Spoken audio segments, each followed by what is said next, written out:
Update tayo sa pagdinig ng Senate Blue Ribbon Committee sa War on Drugs ng Administrasyong Duterte. May ulat on the spot si Mav Gonzales. Mav?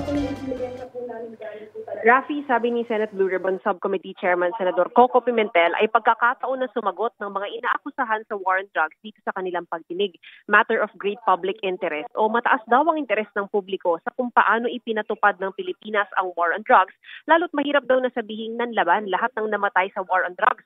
Duda rin si Senador Risa Hontiveros na totoong nanlaban lahat ng napatay, lalo't may mga batang nasawi sa Oplan Tokhang kabilang na isang taong gulang na sanggol.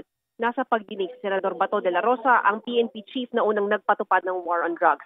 Aniya, kung hindi lang siya senador, haharap siya sa Quadcom ng Kamara.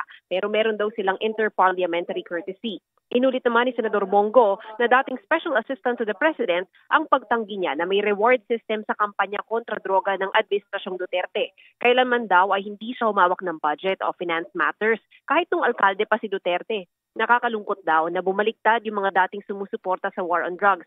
Nagpapatuloy pa ang pagdinig ngayon at natapos na rin ang opening statement ni dating Pangulong Rodrigo Duterte. Ang sabi niya ay wag daw questionin ang kanyang mga polisiya dahil wala raw siyang i-offer na apologies, walang excuses.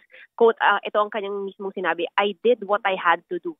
Hindi raw tungkol sa pagpatay ang war on drugs, kundi para protektahan ang mga inosente at labanan ng illegal na droga. Inaako naman daw ni Duterte lahat ng legal na responsibilidad sa war on drugs. Kung meron daw nagawa ang mga pulis dahil sa pagsunod sa kanyang mga utos sa ilalim ng war on drugs, ay siya raw ang mananagot para sa kanilang lahat.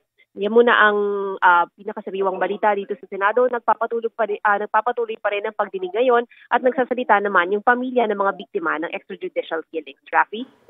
Maraming salamat, Mav Gonzales.